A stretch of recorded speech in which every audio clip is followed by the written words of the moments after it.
noite, gente. Que bom estar aqui de novo com vocês. Para quem não me conhece, eu sou a Clícia, né? E eu e o Ney de França, nós vamos continuar o estudo que iniciamos no sábado passado sobre uma obra de Leon Denis chamada Socialismo e Espiritismo. E antes, né, que a gente comece realmente o estudo de hoje, esperando também que a galera comece a chegar por aqui, né? Já estou vendo que a Sueli já chegou, amiga. Tudo bem? Eu queria só fazer uma pequena retrospectiva do sábado passado, né? No sábado passado, a gente apresentou de uma maneira rápida quem foi Leon Denis, né? Ressaltando principalmente a sua origem proletária, né? A família de Leon Denis era uma família pobre, e também o seu caráter de autodidata, né, que ele acabou estudando muito por conta própria, trabalhava de dia, estudava de noite, né, e, claro, todo o trabalho que Denis deixou aí para a divulgação do Espiritismo após a morte de Allan Kardec, né, já que ele vai conhecer o Espiritismo alguns anos depois que Kardec morreu. Bem, além de falar de Leon Denis, nós comentamos um pouco sobre o contexto do livro, né, Socialismo e Espiritismo, que é um livro póstumo, né? Ele traz, na verdade, são artigos que foram publicados na Revista Espírita por Leon Denis, tá? Boa noite, Sandrinha, Carlos Henrique, Alane, Emilce. Boa noite para todo mundo que está chegando, certo? Bem, continuando ainda, para situar em relação ao nosso estudo do sábado anterior, nós falávamos sobre a compreensão que Leon Denis tinha sobre socialismo, né? Que ele não se fechava na ideia de sistema, e ele tinha menos interesse em discutir dentro dos aspectos políticos e econômicos, tinha mais intenção de entender o socialismo como aquele pensamento que anseia por justiça social, tá? E aí nós ficamos conversando, foi muito legal. Quem quiser assistir a primeira parte do nosso estudo está aí na nossa página do Facebook. Mas antes da gente continuar o estudo hoje, eu vou chamar o Ney, que está aqui, né, o Ney de França, que está aqui, mas está em Curitiba, na verdade, né? Eu estou em Fortaleza e ele está em Curitiba. Pedindo para o Ney, se ele quiser complementar alguma coisa referente ao estudo da semana passada, algum ponto que ele ache interessante de chamar a atenção para hoje. Eu acho que o ponto, o principal, você já colocou o norte, né, que é a visão humanista que tem Leon Denis, e ele faz essa crítica, essa reflexão na mudança do século, e ele aponta que as dificuldades das teorias que estavam sendo postuladas do socialismo só podem ser solucionadas se você trabalha a questão da educação. Sem educação moral, você não consegue um trato de igualdade entre as pessoas. Você não vai ter uma justiça social se você não tiver elevação do padrão moral do convívio dessas pessoas. Eu acho que é só essa parte que eu gostaria de afirmar o que você estava colocando. Inclusive, é interessante esse ponto que o Ney levantou, gente, porque basicamente o estudo de hoje vai se focar, né, principalmente na reflexão maior sobre a questão da educação, a concepção de Leon Denis em relação à educação. Antes, porém, de começarmos e repetirmos aqui no nosso painel a pergunta que deixamos no sábado passado, uma pergunta que foi feita pelo próprio Leon Denis no livro, eu quero mandar um beijo para a Emídia e para o Assis, aliás, Emídia e Matheus França. Eu acho que aí da família aí do Ney, eles estão assistindo aqui também conosco, o Cosme também, que está lá no Paracuru, né? Um beijão para todo mundo. Bom essa família espírita, oh, coisa boa. Mas, gente, começando nossos estudos hoje. No sábado passado, nós terminamos o estudo com a seguinte pergunta: pode-se exigir do homem, em nome de princípios políticos ou de direitos econômicos, que ele renuncie ao seu egoísmo, ao seu amor próprio, ao seu áspero agarramento aos bens materiais? Esta pergunta Leon Denis traz no livro Socialismo e Espiritismo. E aí eu jogo a pergunta de novo para Ney. E aí, Ney, dá para exigir isso do ser humano? Basicamente, já fiz a introdução dessa resposta, né? A gente, para construir uma reflexão a respeito dessa condição, é necessário, é possível, né? É prático você forçar a educação para um determinado povo, para uma determinada sociedade, na visão que a gente tem do socialismo, de justiça social. Essa reflexão a gente tem que envolver a história. Se a gente colocar uma sociedade, um grupo social que está mais numa idade um pouco mais primitiva, né? Como que a gente poderia colocar para essa sociedade, por exemplo, algumas figuras como o voto, né? O ato de escolher? Fica muito mais difícil. Por quê? A cada período da humanidade, a humanidade ela vai elaborando a sua consciência. Só que essa consciência não vai se formando no planeta como todo. Então, espalhados por diversas partes do planeta, nós temos comunidades que ainda hoje, né, possuem uma cultura, rudimentos, valores, quase que da idade não do ferro, porque não desenvolveram isso, mas essas sociedades tribais, hoje, que estão nas florestas, né, principalmente as sociedades mais isoladas, pegando o exemplo aqui do Brasil, elas estão de conformidade com o seu habitat. Elas não estão necessitando, por exemplo, de um computador, eles não estão necessitando, por exemplo, de um conjunto habitacional. Elas produzem, né, o seu viver, elas produzem o seu dia a dia na pesca, na caça, na pequena roça, já estão já num período já um pouco mais avançado, né, que é de revezamento das suas roças, e ele já parte para outra região. A gente não pode pegar essa sociedade e querer que ela tenha os mesmos valores que nós temos hoje aqui. Se os valores que a gente diz, entre aspas, civilizados, a gente tem tanta violência, tantos infortúnios, né? Tantos conflitos sociais, tantas aberrações. Você imagine se trouxermos essa sociedade que é um pouco mais dentro da visão evolucionista, um pouco mais lá atrás do nosso desenvolvimento, como é que a gente poderia exigir dela essa conformidade? Ah, vocês têm que se conformar para a sociedade urbana do século XXI. Então, se a gente tem essa visão de que é possível uma sociedade socialista, uma sociedade com justiça social, na verdade, a gente tem que partir entre efeito e causa.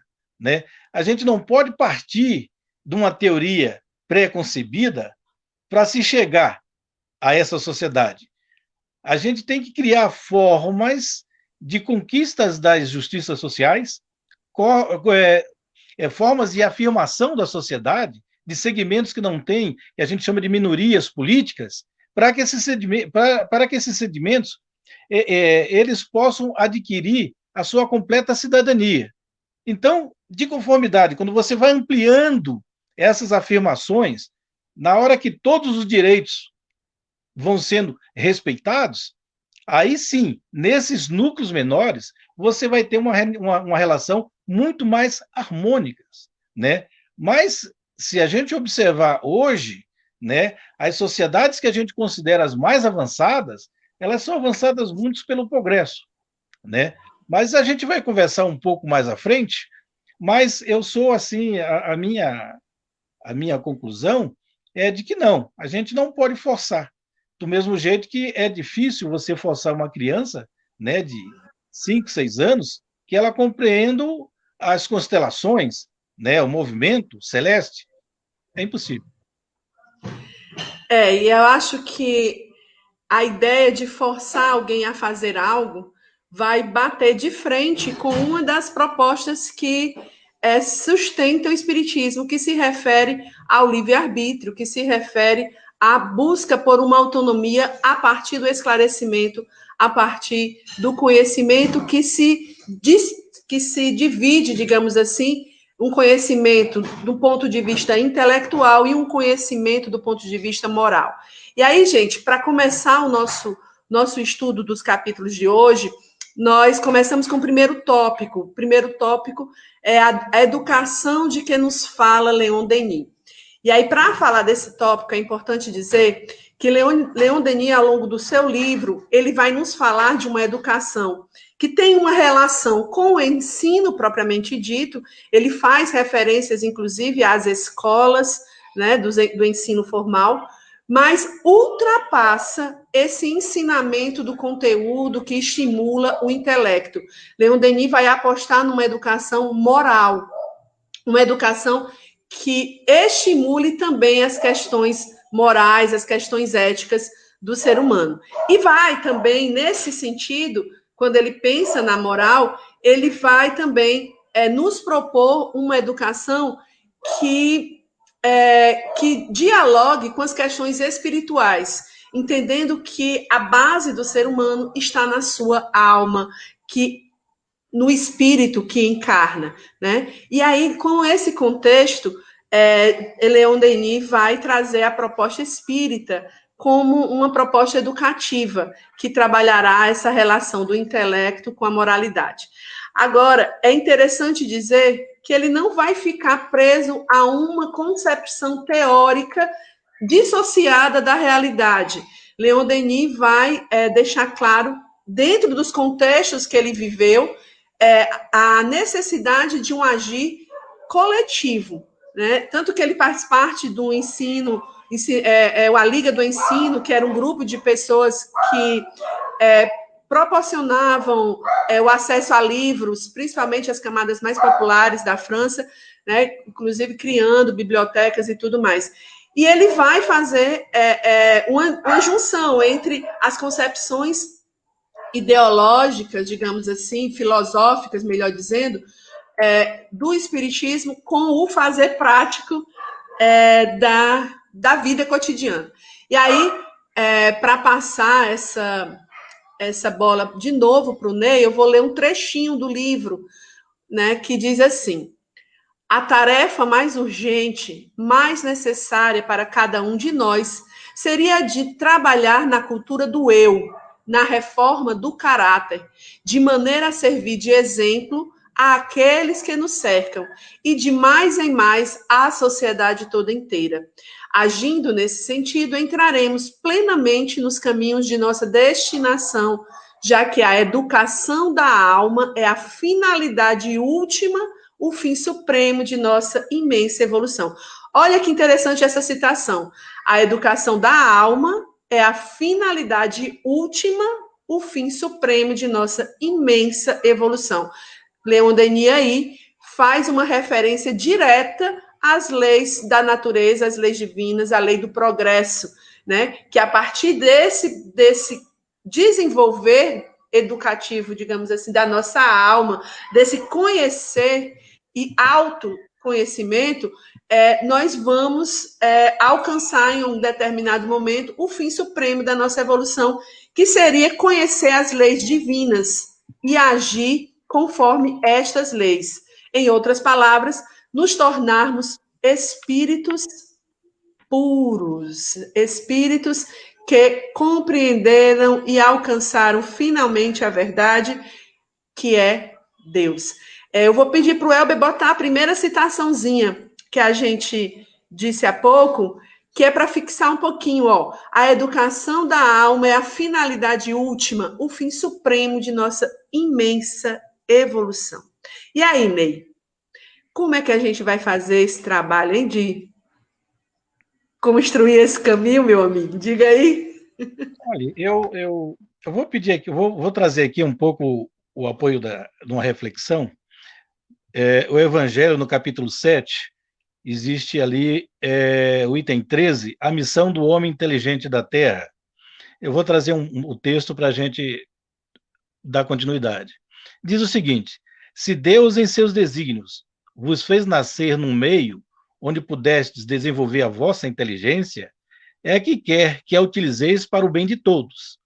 É uma missão que vos dá, pondo-vos nas mãos o instrumento, com que podeis desenvolver por vossa vez as inteligências retardárias e conduzi-las a ele. Então, no Evangelho, a gente pode ter o fundamento exatamente para essa educação da alma, né? Então, qual seria essa educação da alma? Para a gente ter. Porque os seres, né, todos os seres que estão na Terra, ele é composto de matéria e espírito. O ser encarnado, acho que a melhor reflexão é o espírito. O espírito, quando ele está no seu surgimento, ele tem, pela lei da encarnação, burilar todos os seus pendores, burilar todos os seus fluidos. Então, a destinação do espírito é o retorno a Deus, aquele que o criou. Então, essa visão que traz aqui do Evangelho, eu gostaria de colocar a responsabilidade que o Evangelho nos traz, alertando aos espíritas que não basta a gente apenas estudar, não basta apenas a gente apenas compreender que existe a reencarnação, que existe uma lei universal, não apenas isso tudo não basta. Há uma necessidade de ter uma ação do espírita para com a sua própria sociedade. Como ele mesmo diz assim, as inteligências retardatárias, né? Existem pessoas, existem seres que convivem conosco, que ainda não têm o mesmo desenvolvimento. E para isso surge o espiritismo para dar uma certa justeza no entendimento que tem das leis universais. Quais são essas leis? Né? A lei da encarnação, né? Você tem a lei da pluralidade nos habitados, essa visão de que a morte não é finita, não acaba, e sim uma porta, uma passagem de retorno ao mundo espiritual. Quando você tem essa educação, você consegue colocar nas pessoas essa visão maior, uma dimensão maior do que o nascimento e morte aqui na Terra, você está proporcionando a evolução desse ser para as dimensões mais superiores, mais elevadas da vida. Nesse sentido. Inclusive. Oi. Inclusive. Não, termina seu raciocínio. Oi? Não. Termina seu raciocínio. Eu estava terminando. Pode. Não, era só para complementar o que você estava dizendo, Ney, que essa junção da questão da inteligência com o senso moral, né? Leon Denis, ele vai apostar no senso moral, né, no desenvolvimento do senso moral e na evolução das inteligências como as duas estratégias que vão nos ajudar a combater os sofrimentos, né, que a humanidade vivencia e que nos levaria, como humanidade, a um caminho mais seguro para tempos melhores. Ele diz mais ou menos assim, aliás, mais ou menos não, ele diz assim no capítulo 5, pelo desenvolvimento do senso moral e a evolução das inteligências, muitas causas de sofrimentos desapareceriam e a humanidade se encaminharia em passos mais seguros para tempos melhores. E eu acho que essa fala de Denis, essa citação, vai ao encontro do que você estava nos falando e fazendo link com o Evangelho. E a próxima citação que a gente iria trabalhar mesmo, né? Na verdade, esse link ele traz por isto. Não sei se você vai ler a próxima parte, mas você só. A lei da elevação espiritual, ela é baseada no trato da moral. Apenas quando você tem um burilamento, um refinamento da moral, você consegue galgar essa evolução, né? Então, quando Leon Denis ele reafirma, né, que pelo desenvolvimento do senso moral e a evolução das inteligências, né, vai ser a causa do desaparecimento de muitos sofrimentos, a gente pode colocar isso na questão tecnológica, né? Por exemplo, quando ele olha para a humanidade e fala da questão do sofrimento, hoje a gente tem desenvolvimento da química, né? Dos remédios que minoram o sofrimento. Nós temos o desenvolvimento dos transportes, o desenvolvimento da comunicação, né? A gente tem um aprimoramento da pesquisa, porque Leon também reafirma que, para ele, né, uma sociedade justa é aquela sociedade que se baseia muito na pesquisa e que essa pesquisa venha em proveito para o todo da sociedade, né? Então, eu ficaria por aqui para não entrar na próxima fala. Clícia. Tá certo. Elber, se puder aí, você repete aí a citação para que a galera consiga acompanhar. Nós fizemos uma coletânea de citações, gente, dos capítulos, do primeiro ao quinto capítulo, nós tiramos aliás, do quinto não, do primeiro até até o sétimo capítulo, nós tiramos citações em que Leon Denis faz referências a essa concepção de educação que ele nos traz, né? A proposta que ele nos traz nos diferentes artigos que ele escreveu e publicou na Revista Espírita. E aí, quando a gente pensa nesse desenvolvimento da moral e no desenvolvimento da inteligência, como o próprio Ney colocou, a gente não está falando dentro de um aspecto, como eu já falei até aqui também, dissociado da vida no cotidiano, no contexto em que nós estamos.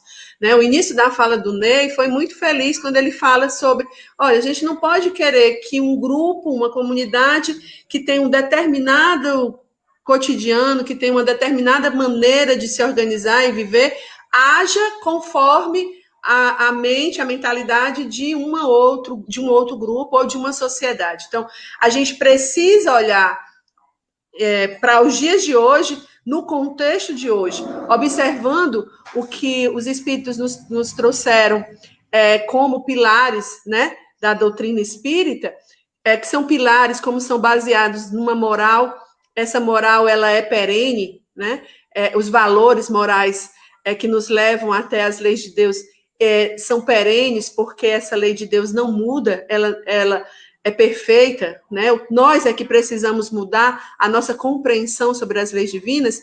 Então, pensando nesses valores que são perenes, mas fazendo link com o nosso cotidiano, com a forma como a gente vive hoje. Isso fica tão evidente na obra de Denis, que ele chega a dizer assim, logo no comecinho do livro, depois da guerra de 1870, compreendi que era preciso trabalhar com ardor para a educação do povo. Ora, a França saiu derrotada dessa guerra que ela teve com a Prússia, com a Alemanha da época, né?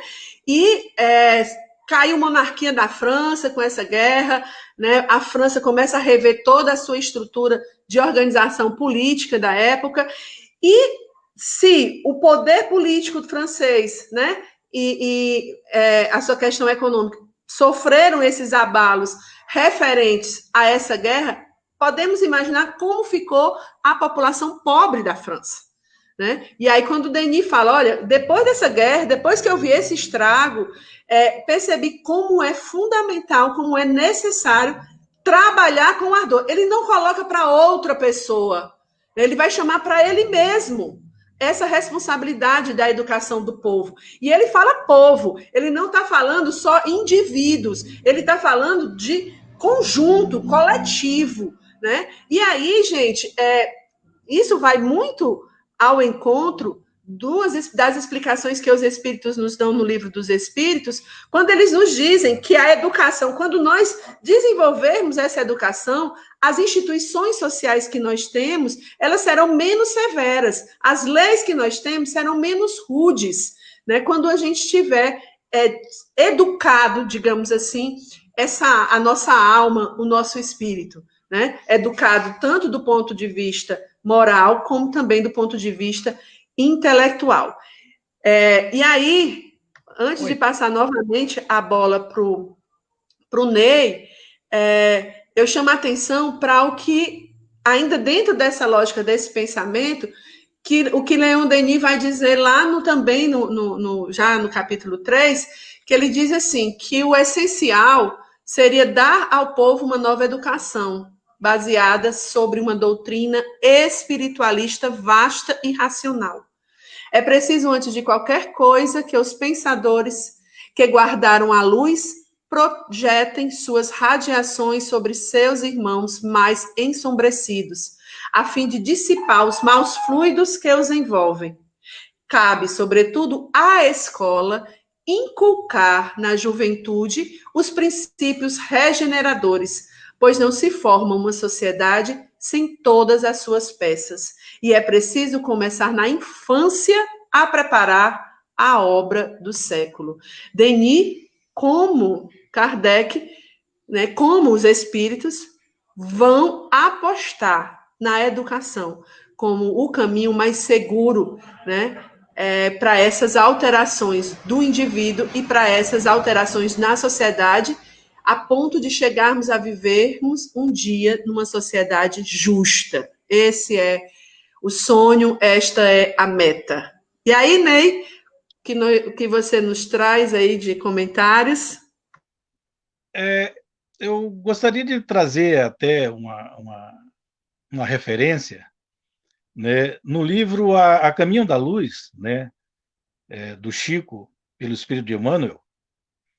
Ele nos diz o seguinte: depois da Revolução de 1830 e 1848, mediante as quais se efetuam penosos resgates por parte dos indivíduos e das coletividades, surge a Guerra Franco-Prussiana. Aí ele coloca Paris, que assistira com certa indiferença às dores dos condenados do terror, comparecendo aos espetáculos tenebrosos do cadafalso, aplaudindo os opressores, sofre miséria e fome em 1870, antes de cair em poder dos impiedosos inimigos em 28 de janeiro de 1871.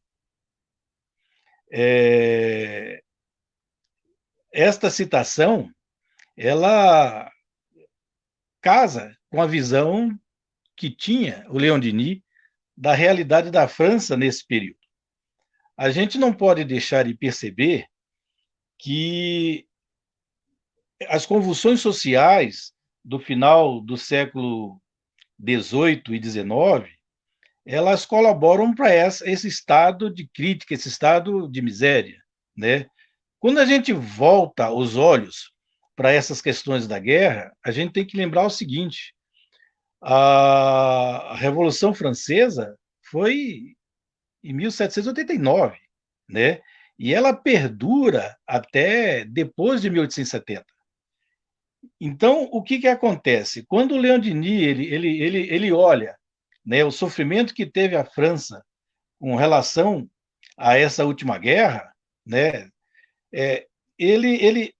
foi uma guerra muito sofrida, e ele passa a fazer desse sofrimento a elaborar uma saída. Qual é a saída?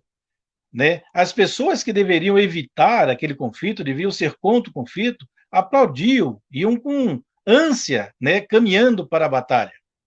Aí ele resume que há uma necessidade da gente ter uma educação, né, e uma educação moral.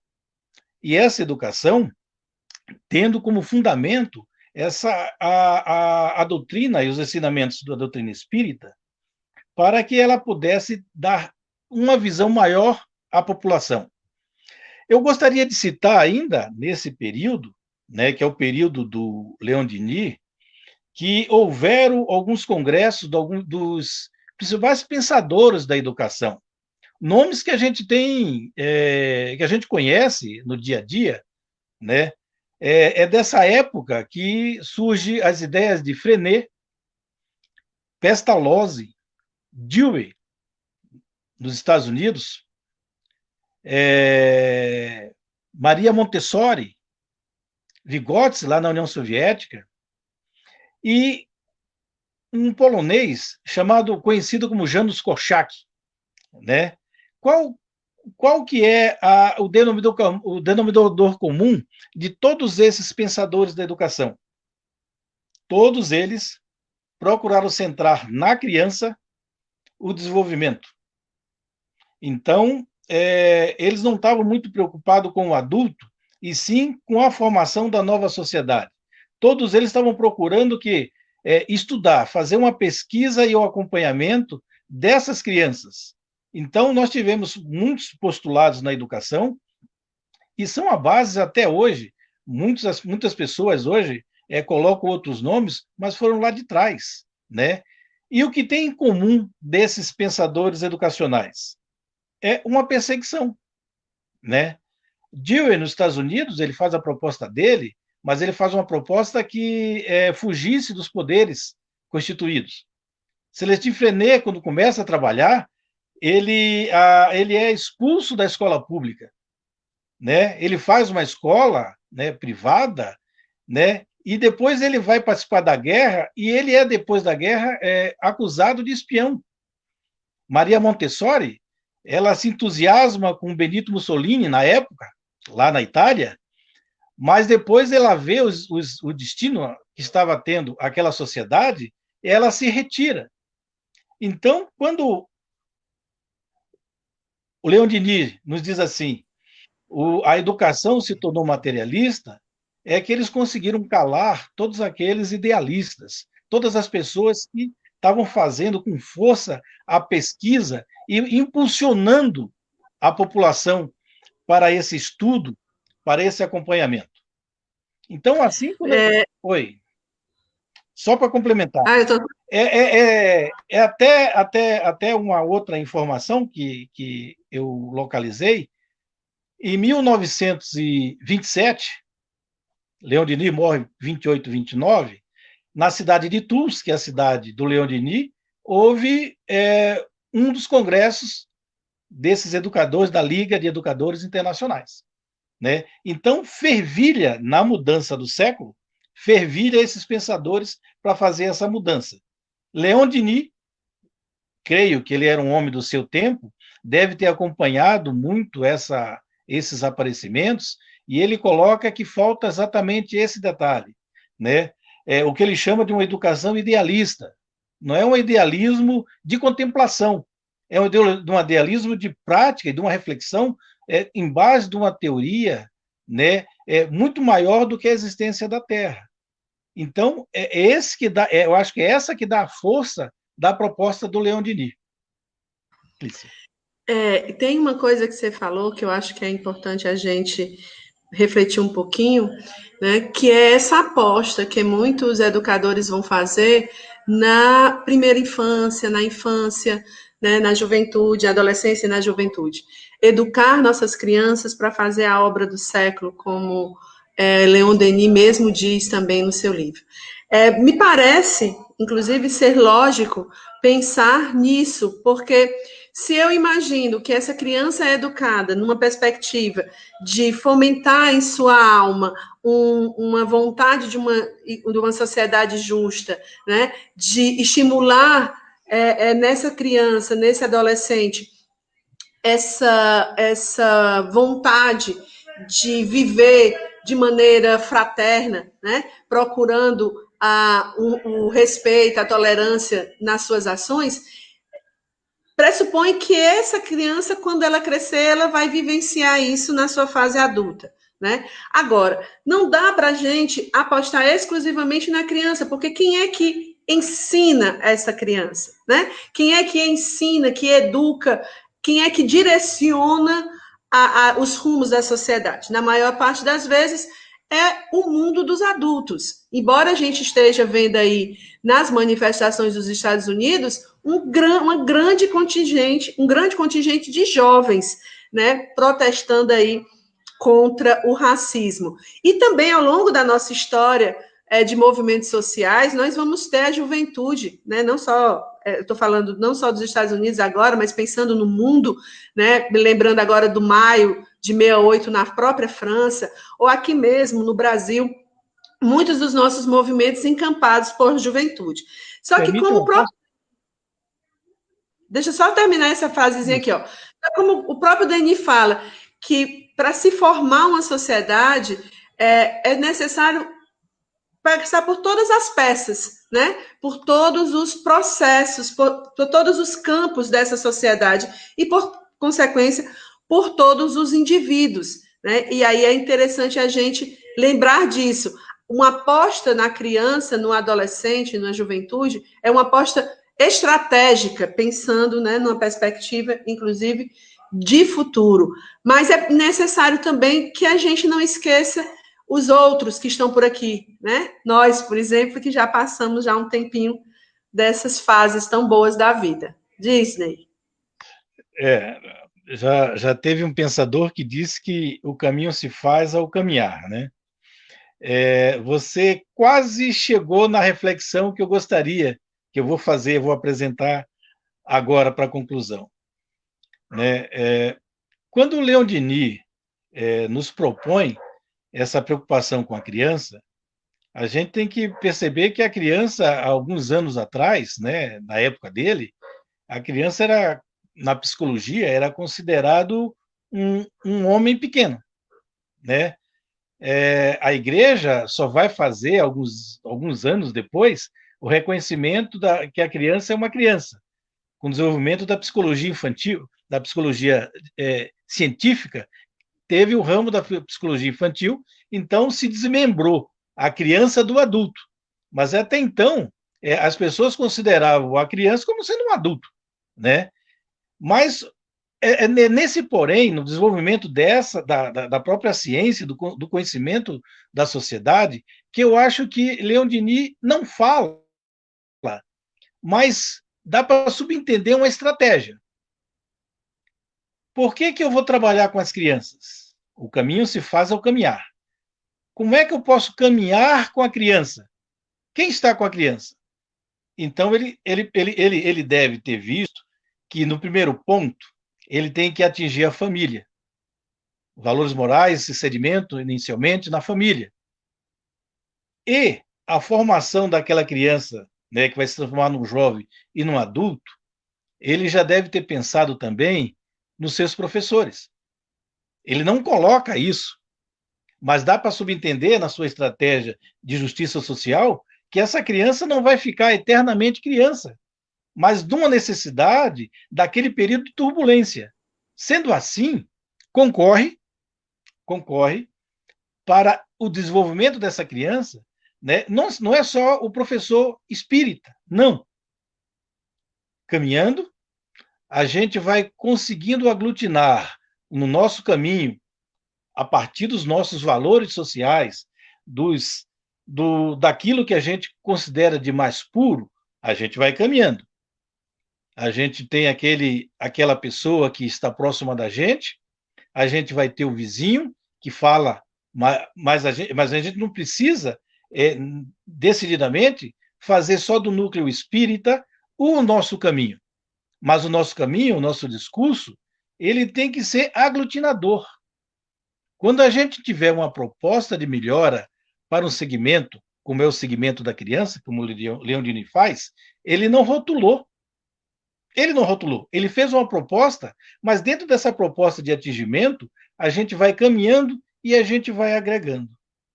E esse ato de agregar pessoas no caminhar é que vai dar aquela multidão e possibilitar uma mudança, né? Então, diga.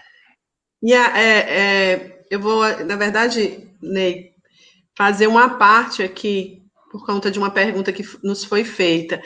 E aí a gente retoma a questão da educação, já que esse vai ser o tópico principal do nosso estudo hoje, mas eu acho que a pergunta é pertinente dentro dessa lógica que a gente vem falando aqui de trabalhar todas as peças da sociedade, né? Não, dos indivíduos e também todos os setores da sociedade. Foi a Marta Zélia, ela nos pergunta assim: por que os espíritas praticam a caridade, mas boa parte deles são contra as políticas públicas sociais?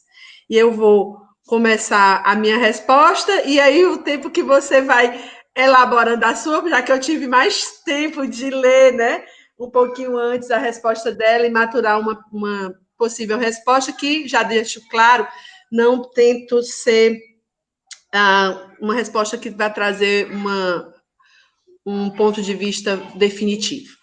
Primeiro, eu acho que a maioria dos espíritas não são contra políticas públicas sociais. Se você perguntar, e aí eu estou falando isso no achismo, porque eu nunca fiz uma pesquisa. Se você perguntar, a maioria dos espíritas vai dizer que concorda que as pessoas tenham saúde, que tenham educação, que as pessoas tenham condições dignas de viver. A maioria dos espíritas vai ficar triste quando percebe uma situação de opressão, quando vê uma cena de violência. Não, aliás, não só os espíritas. A maioria das pessoas tende concordar com a desigualdade, com a opressão, com a falta de condições dignas de se viver, né? E as políticas públicas, elas seriam um dos caminhos para tentar nos ajudar a termos uma sociedade um pouco melhor de se viver. Eu acho que o maior problema está no medo que as pessoas têm de intervir como um sujeito político na sociedade. E aí esse medo, para mim, não é um medo do espírita, mas é um medo da maioria dos indivíduos que se alienou. Se alienou na sua condição de trabalho, se alienou na sua condição de sujeito histórico. Essa é uma concepção minha, tá, gente? Não tô essa minha fala, ela não é uma fala de Leon Denis, muito menos de Kardec.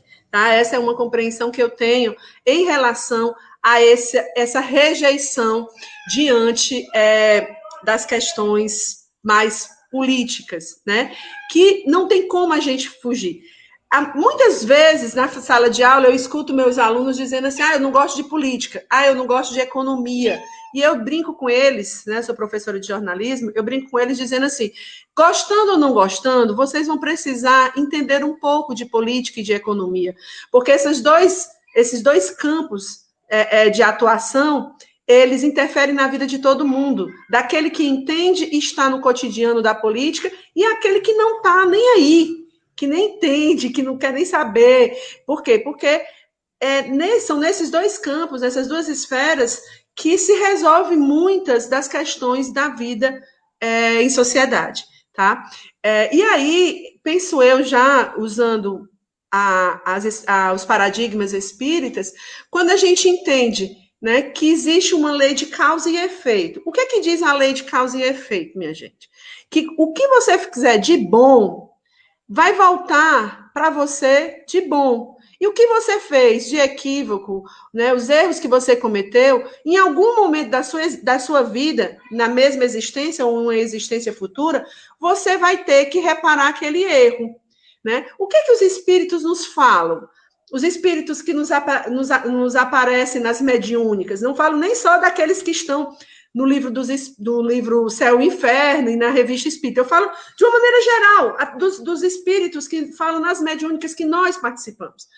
Quantos deles vêm demonstrando que estão arrependidos por terem sido maus, por terem sido gananciosos, por terem matado alguém, por não terem respeitado as pessoas? Ou seja, os espíritos nos falam e nos mostram as consequências ruins dessas escolhas. Ora, se eu sei que ser egoísta, se eu sei que ser opressora, oprimir o outro, vai me trazer como uma consequência um sofrimento moral que vai me acontecer, talvez, se não na mesma existência ainda encarnada, no meu momento de erraticidade, por que é que eu vou oprimir? Né? Por isso que é tão fundamental a gente entender que as leis, As leis da natureza, as leis de Deus, quando elas são compreendidas, quando a gente entende que a gente precisa aprendê-las e viver sob elas, a gente vai meio que, não vou dizer automático, porque não é automático, mas é um processo natural que vai nos levar a não cometer essas atrocidades, a não compactuar com essas opressões que existem em sociedade. Né? Então, por isso que quando o Leon Denis vai apostar numa educação racional, né, e espiritualista, ele vai apostar tendo em vista isso. Por isso que quando Kardec nos fala sobre a educação do espírito, a educação moral do ser, ele também está apostando nisso, apostando de que quando a gente tiver esclarecimentos sobre essas leis, a gente vai se modificando. Agora, esse esclarecimento, ele não nasce de um dia para o outro. A gente não vive com uma varinha de condão que clica em você e aí na próxima existência você já vai vir com um senso de justiça extremamente refinado e já vem desejando e tentando construir uma sociedade mais justa. Esse caminhar, ele é processual, ele vai vir nessa existência, veio em existências anteriores e certamente virá nas existências futuras. Agora, a gente hoje precisa fazer o trabalho de casa dessa existência. E o nosso trabalho de casa nessa existência, como das outras existências também, é nos melhorar, né? É procurar nas nossas experiências de vida cotidiana desenvolver nossa inteligência e também desenvolver o nosso senso moral em busca de uma sociedade justa e fraterna, porque a lei universal, a lei maior de Deus, que nos une todos, independente de credo, cor, ou, enfim, raça e tudo mais, é a lei de justiça, de amor e de caridade. Não consigo compreender esta lei em uma sociedade que uma pessoa se sente à vontade de colocar o joelho em cima do pescoço de outra pessoa e matar, né? E segurar o joelho ali até a pessoa sufocar. Ou não acho que essa lei de justiça, de amor e de caridade esteja sendo vivenciada, ou pelo menos se tentando vivenciar, quando a gente vê uma série de crianças morrendo de fome, de negligência, né? Quando a gente vê pessoas na rua e a gente passa do lado, discretamente olha para o outro lado para fingir que não viu o outro ali. Né? Então, a gente precisa construir esse processo. E aí, Martim, é isso.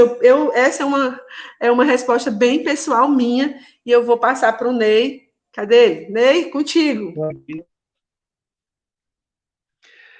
Excelente resposta. Gostei. Mais há pouco, a questão primeira que Leon deixou, né, no final do nosso encontro, para esse encontro agora, foi se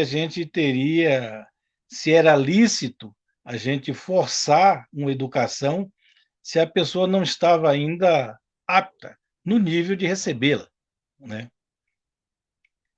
Então, essa questão levantada, não é bem uma pergunta, é uma questão, me parece que é a maioria, né? E daí, eu gostaria de fazer, vou cortar um pouquinho a questão.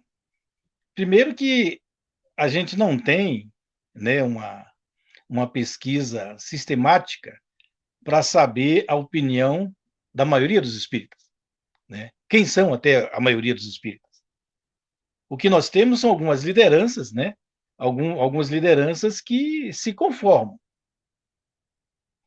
Então, nesse raciocínio, né, eu vou trazer aqui uma visão do Evangelho para que a gente possa ter uma visão aqui um pouco mais ampliada dessa discussão. Ele nos traz o seguinte, que o ser humano ele revolveu as entranhas da Terra para produzir a sua vida, produzir os seus sistemas. Então, para satisfazer as suas necessidades crescentes, ele movimentou, né, todo um mundo de técnicas, ele inventou, né? E isso determinou um progresso tecnológico. A ciência aliou-se a esse progresso tecnológico que vai determinar a hoje, né, no século XXI, um conforto inimaginável há 200 anos atrás. O Evangelho diz que, a partir do momento em que amplia-se essa questão tecnológica e o bem-fazer dessas tecnologias, que eu estou interpretando como área de conforto, a gente negligencia e a gente passa a amar mais a matéria do que o espírito, do que o desenvolvimento moral. O mais importante é o quê? Desenvolver a tecnologia, porque essa tecnologia vai me proporcionar riqueza, vai me proporcionar conforto. A moral, né? A moral vai me proporcionar o quê? Né? Então, não é uma pergunta, é uma questão que nos remete a várias perguntas. Então, o que o Evangelho nos aponta nessa parte? Ele diz que há uma necessidade de que a gente recupere a educação, uma educação justa, dos ideais, né, mais elevados da moral, que desenvolva a moral, que essa moral não fique estanque. Então, existem dois homens, o homem tecnológico e o homem moral. E há um descompasso na caminhada, né? Enquanto que o homem tecnológico caminha a passos largos, o homem moral ele está estacionado. Então, Inclusive, Ney, como fazer esse ajuste? Diga. inclusive, Ney, para que você continue nesse raciocínio, eu quero só chamar a atenção de outro trecho do Denis, que ele diz: o ensino moral deve mostrar a todos a finalidade da vida, que não é a procura da felicidade, como muitos supõem, mas o aperfeiçoamento e a depuração do ser, que deve sair da existência melhor do que nela entrou. E aí ele aponta: os meios de realização são o trabalho, o estudo e o esforço constante para o bem. Tem um pouco a ver com essa ligação que você estava fazendo entre esse homem tecnológico e esse homem moral. Se esse ensino não trouxer essa perspectiva, desse aprimoramento, para que a gente saia melhor do que quando a gente chegou, vai ficar difícil pensar num aproveitamento, vamos dizer assim, um aproveitamento dessa existência, né? Clícia, eu não tinha logo no começo, mas a citação das entranhas da terra está no capítulo 16, utilidade providencial da riqueza, item 7. Com relação a essa parte que você está colocando, a gente pode localizar o capítulo 25, item 2 do Evangelho, ajuda-te e o céu te ajudará. Ele fala o seguinte: do ponto de vista terreno, a máxima buscai e achareis é análoga a esta outra: ajuda-te a ti mesmo, que o céu te ajudará. É o princípio da lei do trabalho e, por consequente, da lei do progresso, porquanto o progresso é filho do trabalho, visto que este põe em ação as forças da inteligência. Então, é um pouco do que eu estava encaminhando a reflexão anterior, que a gente tem que desenvolver. Só o trabalho desenvolve a inteligência. Não tem como a gente ficar isolado, né, sem transformar a natureza que está à nossa volta para modificar a nossa inteligência. Se nós ficássemos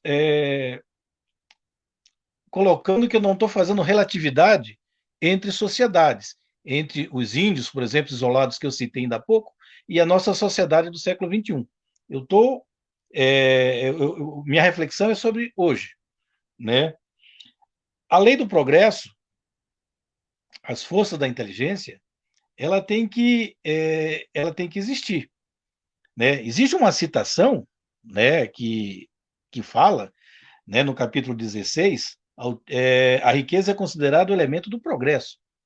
Então, só existe progresso se houver o desenvolvimento da inteligência, o desenvolvimento do meio e o trabalho seja realizado.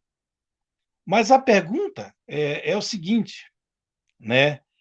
Esse trabalho ele é só para mim, né? Quero voltar à fala da Clícia lá no início, quando ela fala do eu, né? Aí sim a gente tem que começar a pensar aonde a gente coloca a figura do eu. Os frutos do trabalho beneficia a quem? Existe um eu único? Claro, existe um eu que está sendo desenvolvido e que esse desenvolvimento material deve e concorre com o desenvolvimento intelectual. E esse desenvolvimento intelectual vai determinar para a gente uma coisa chamada de responsabilidade, né? A fala da Clícia a respeito, né, da questão de alguns líderes, da postura de alguns espíritas, né, vai nessa questão da responsabilidade, né? Eu creio que o progresso aumenta a responsabilidade da pessoa. Eu creio que a doutrina espírita não aumenta, ela amplia exponencial a responsabilidade das pessoas. Então, o trabalho do espírita, ele é um trabalho de 24 horas. Inclusive, é um trabalho de 24 horas para melhorar a si mesmo e também contribuir para o contexto em que ele estava inserido, né? Tem duas pessoas aqui comentando, né, no nosso chat, falando sobre. A gente não vai entrar nesse debate, mas só para registrar que a gente está vendo, né, falando sobre a questão do Bolsa Família e como alguns espíritas se colocam contrários a esse programa. Gente, olha, ao longo da história do Brasil, a gente tem uma série de programas de inclusão social, programas de transferência de renda, né, que foram paliativos ou são paliativos para a grande desigualdade social que o Brasil tem. O Bolsa Família é mais um desses programas. Queria um dia, nós não precisarmos mais desse tipo de iniciativa do poder público, que as pessoas possam ganhar o seu dinheiro e viver dignamente com ele, né? Agora, existe toda uma campanha aí de difamação desse programa associada a um imaginário de outros programas sociais que, enfim, que foram usados como troca de votos, enfim. Né? Essa é uma discussão delicada, né? Falar de programas de transferência de renda. Eu já anotei aqui, vou sugerir lá no Coletivo Girassóis para que a gente faça também um debate sobre isso em um outro momento mais oportuno, tá, meninas? É só para dizer que a gente não ignorou o debate que vocês fizeram aqui no chat do nosso estudo. Agora, voltando para o livro, né, de Denis, ele vai ser muito enfático quando ele diz que essa instrução, né, esse desenvolvimento do intelecto, se ele acontece desprovido de um freio moral, ele vai superexcitar os apetites, os desejos de gozo e se traduz por um egoísmo desenfreado.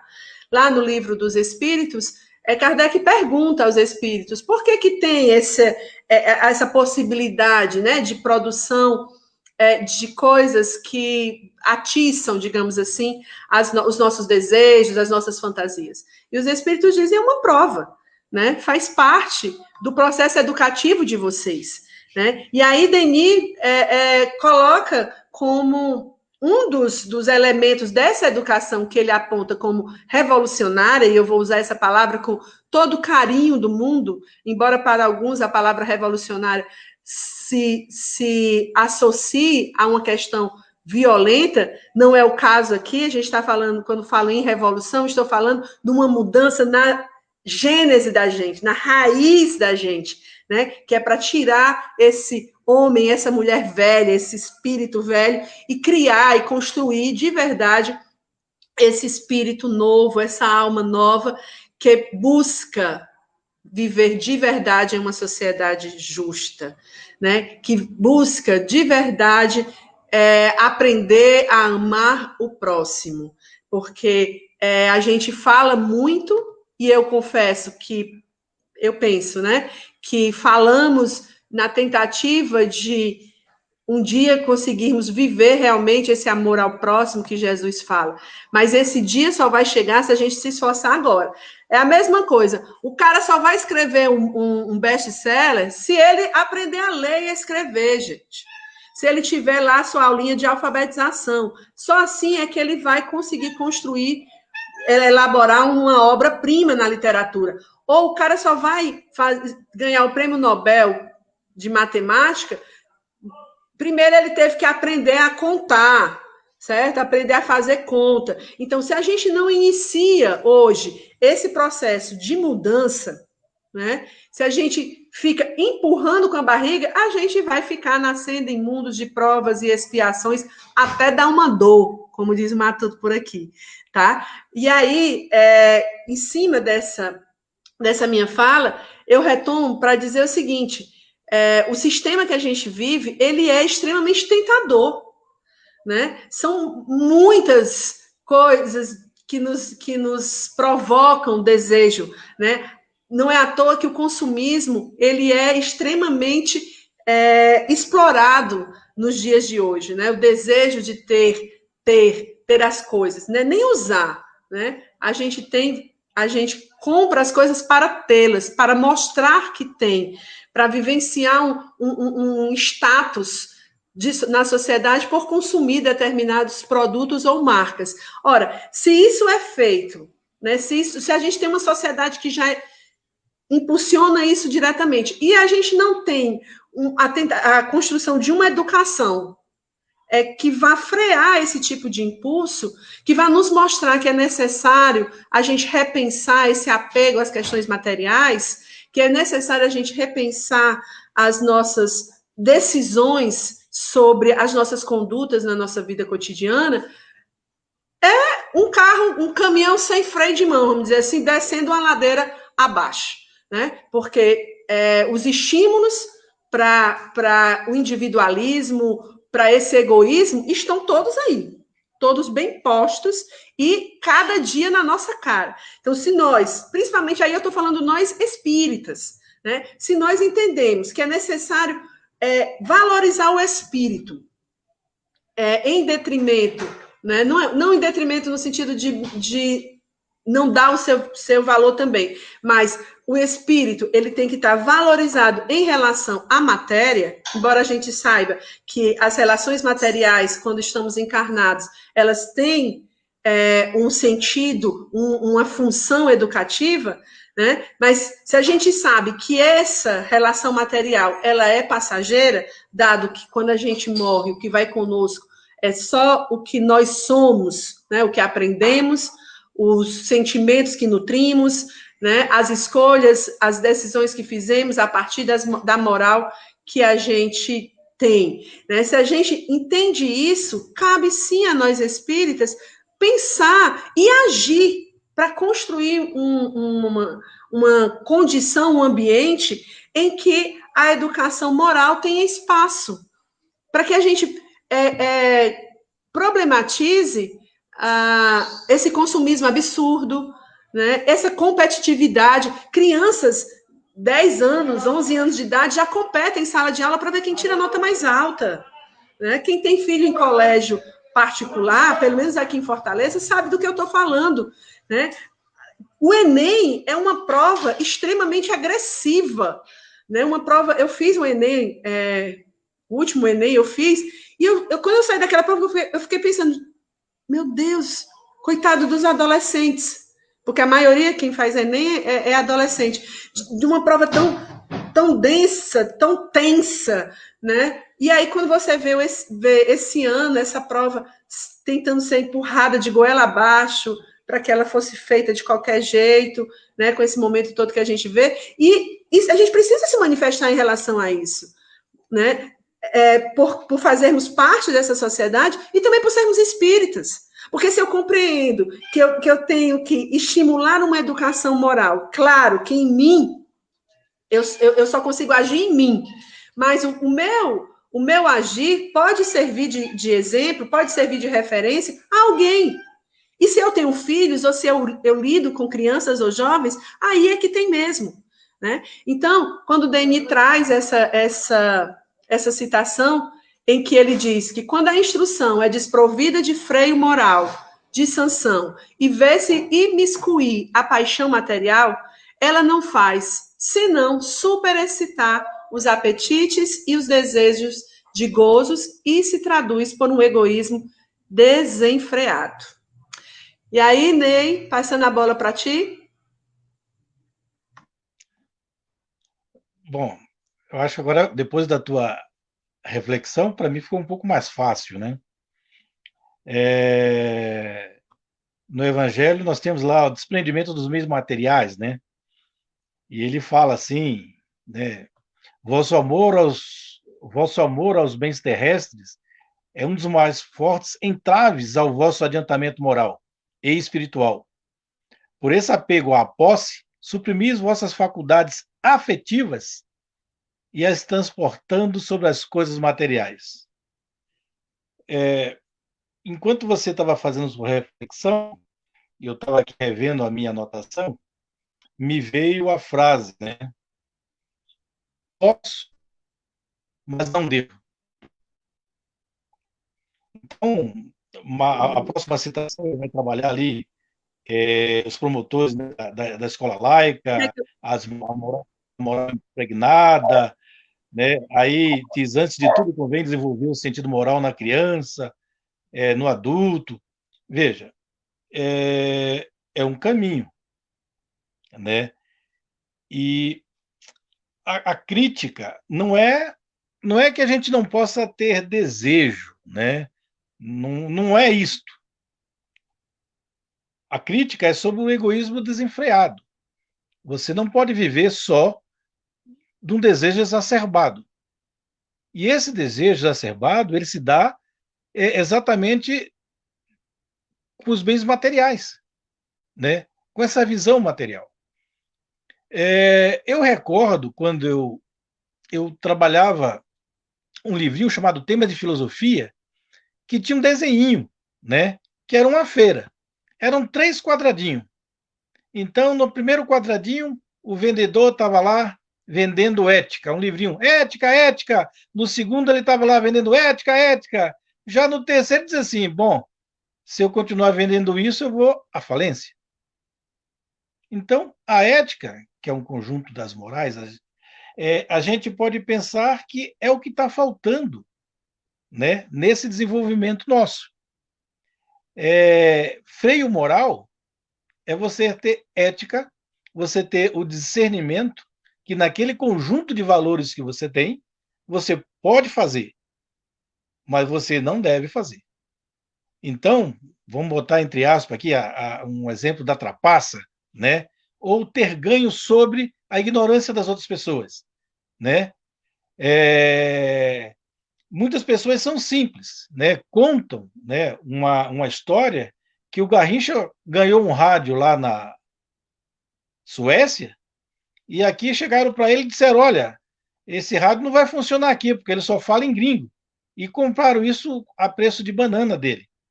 Enganaram o Garrincha, né, que não tinha essa visão cultural mais ampla. Então é nesse sentido que o freio moral ele dita uma norma para a gente, né? E essa norma não precisa estar escrita, né? E na ideia, né, que faz o Leon Denis, essa regra tem que estar na alma. Aí que entra a questão da doutrina espírita. A partir do momento em que você vai desenvolvendo essa qualidade da moral, ela vai colar no espírito, e você pode galgar mais algum tempo os mundos mais superiores. Isso. E aí, é, ainda sobre essa questão da educação, né? Leon Denis ele faz uma crítica às escolas da época que vão se afastar de um ensinamento que se envolvia, a princípio, com as questões espiritualistas, digamos assim, porque havia uma tentativa de promover, né, de estimular princípios de solidariedade humana, né, de fraternidade. E aí ele vai perceber que essa escola vai perder espaço na França para uma escola que vai estar muito mais associada às questões,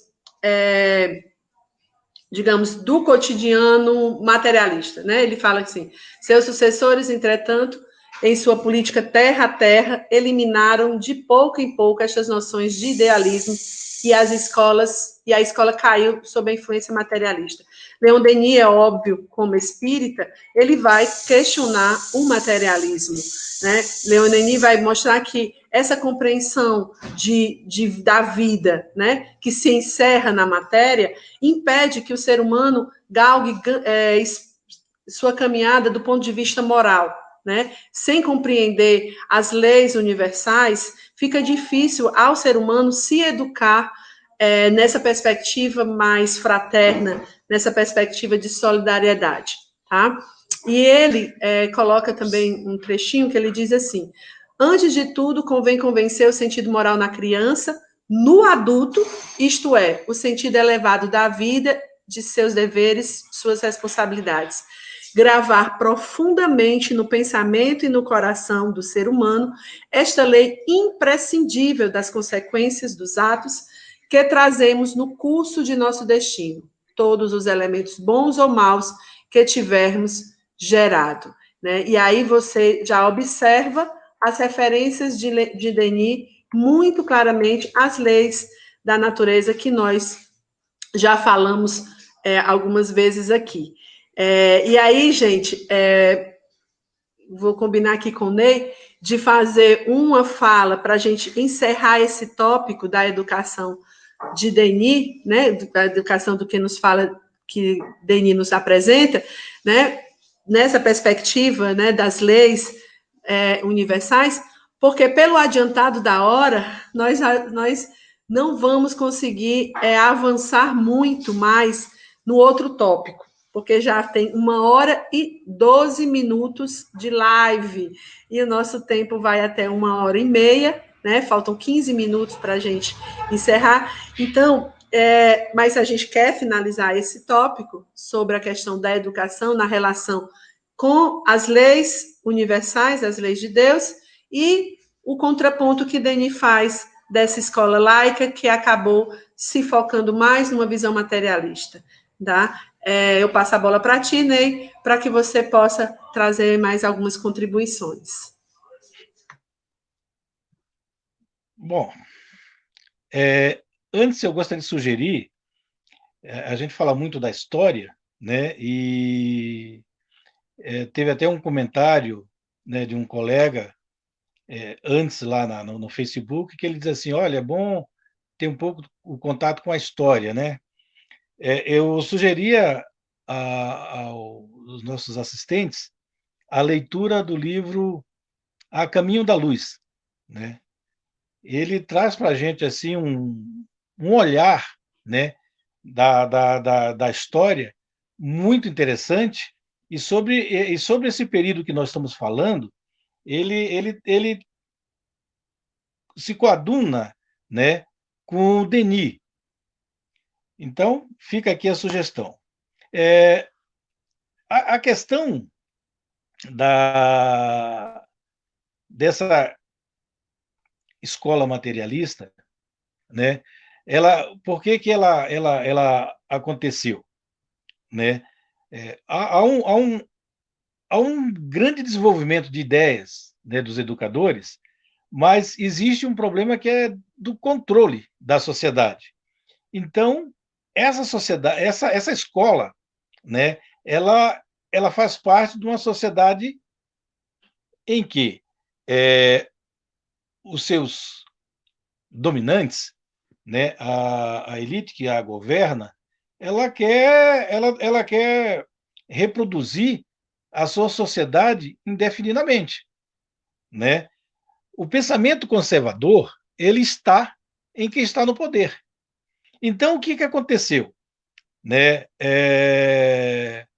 O próprio Kardec, né, trabalhou com a instrução pública, né, teve contato com Pestalozzi, né, Denis tem essa discussão.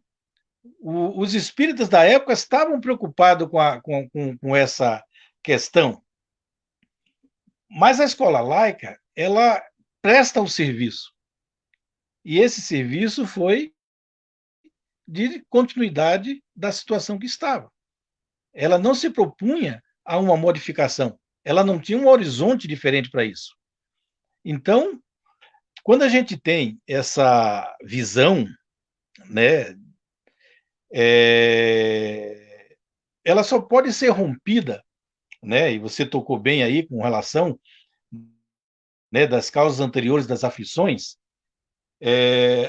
a partir do momento em que o indivíduo souber que a sua vida hoje, as situações em que acarretam a sua vida, faz parte de uma trajetória maior do que sua existência atual, ele vai começar a refletir e a melhorar os seus passos. Então, é nesse sentido que a gente precisa que a doutrina se abra mais, né? Ela se abra ao diálogo. Ela não pode caminhar sozinha, né? Dentro dessa visão, recordando um pouco do que o Emmanuel fala lá, ele diz que as religiões na época se conformaram ao Estado. A Igreja Católica tinha uma grande tarefa, que era a tarefa do trabalho moral do mundo, mas foi conformado com o Estado.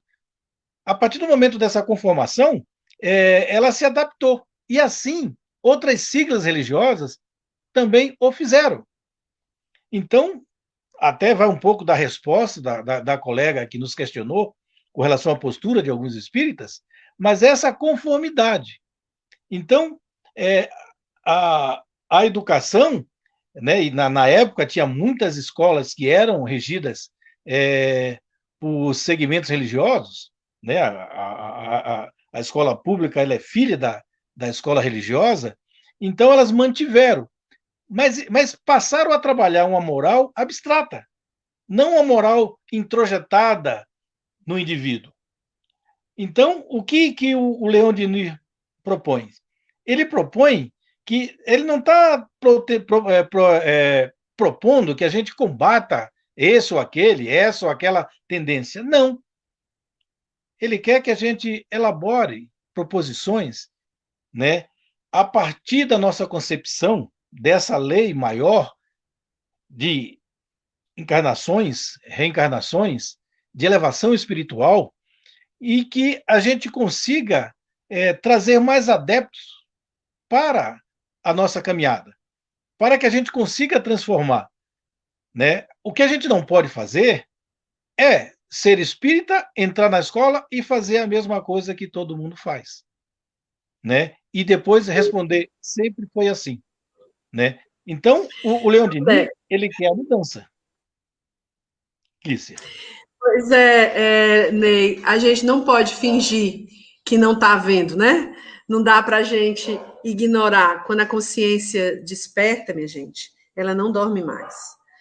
E se você começou a despertar sua consciência para as leis que regem a nossa vida, que regem a natureza, as leis de Deus, se tua consciência começou a acordar, vai ser difícil você fingir que não sabe, que precisa construir uma sociedade diferente, a começar por si e por aqueles que te cercam.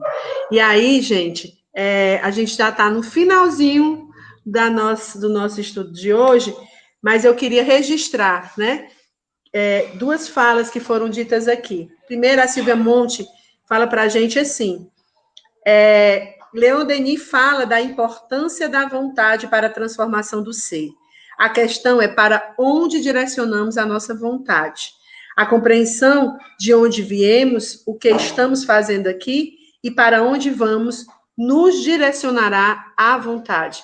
E, realmente, Silvia tem toda a razão. É um pouco, a gente falou muito rápido, mas essa vontade, tem uma relação muito direta com os esforços que nós empreendemos, né, na tentativa de sermos melhores, e também uma relação direta com o progresso através do trabalho, né? Embora hoje o trabalho tenha um caráter muito difícil, né, na sociedade brasileira e mundial, né, esse trabalho que é alienado, mas até nesse trabalho, né, da fábrica, é possível aprender algo, nem que seja paciência, né? Mas, além da Silvia, eu queria chamar a atenção para a fala do Alan Sérgio. Ele disse assim, que Leon Denis, né, concilia a lei de justiça, amor e caridade ao socialismo democrático. Bem, essa relação que Denis faz com o socialismo, nós vamos debater com mais detalhe no nosso último encontro, né? A gente vai trazer as referências, as críticas e as concordâncias que Leon Denis vai ter, tanto relacionada ao socialismo materialista, que vai estar simbolizado na pessoa de Marx, né, o socialismo marxista, como no socialismo, os socialistas utópicos, que surgiu na França e que vai ser com quem Leon Denis vai mais dialogar, vai mais se afinar, embora traga também críticas aos socialistas utópicos, né? E aí, como o nosso tempo já está quase encerrando, eu queria só pegar o mote, né, do que a gente estava conversando sobre essa relação da educação com a vida futura, né, com essa vida para além da matéria, e ler um trechinho que Leon Denis, uma frase simples, né, que Leon Denis diz. Ele fala assim: a nova educação deverá insistir sobre a noção das vidas sucessivas, pois enquanto essa grande doutrina não vier esclarecer o caminho do homem na Terra, a incerteza persistirá para ele com os tateamentos, os erros e todos os males que decorrem da ignorância e da finalidade última. Se nós não tivermos clareza de que vivemos um processo de aprendizado que não se finda nessa existência, pelo contrário, faz parte de um conjunto de experiências sucessivas na carne, se a gente ignorar a lei da reencarnação, o Ney chegou até a tocar rapidinho sobre esse tema, né? A gente vai cometer, talvez, alguns equívocos graves nessa construção desse caminhar. Mas, Ney, você quer fazer aí sua referência ao que eu falei, suas últimas considerações para a gente já ir finalizando o nosso estudo de hoje. Fica à vontade. Não, eu só gostaria de agradecer aqui a oportunidade, né? E reforçar que a intenção do nosso projeto, né, o projeto Leituras, é trazer alguns tópicos, né, para que incentive o assistente, né, aqueles que nos veem, a ler o livro, né, a proceder o estudo desse livro, e até futuramente a gente pode até abrir um retorno de um fórum um pouco mais aprofundado, porque agora o tempo é muito diminuto, né? E boa noite para vocês, né? E, gente, pegando a deixa aí do Ney, vou deixar já, assim, só uma informaçãozinha para dar um gostinho para vocês, que possivelmente, não sei exatamente quando, nós, do Coletivo Girassóis, vamos iniciar um estudo mais detalhado sobre esta e outras obras, né? A nossa tentativa com esses estudos, gente, é discutir o pensamento social espírita. Que pensamento é esse, né? E qual é o nosso papel na construção desse pensar social, e pensar que pressupõe um fazer também, né? E aí a gente, aqui pelas lives, a gente deve estudar outros livros, mas tem uma galera aí do Coletivo Girassóis, que eu não vou dizer que é o Leonardo, né?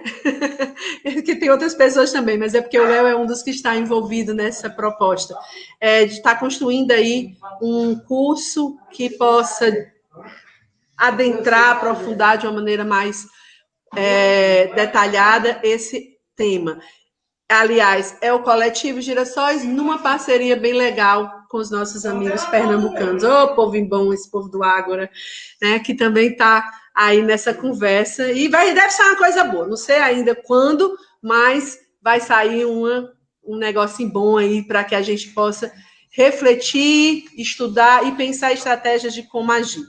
E aí, como eu falei, nós já estamos com quase 1h30 de live.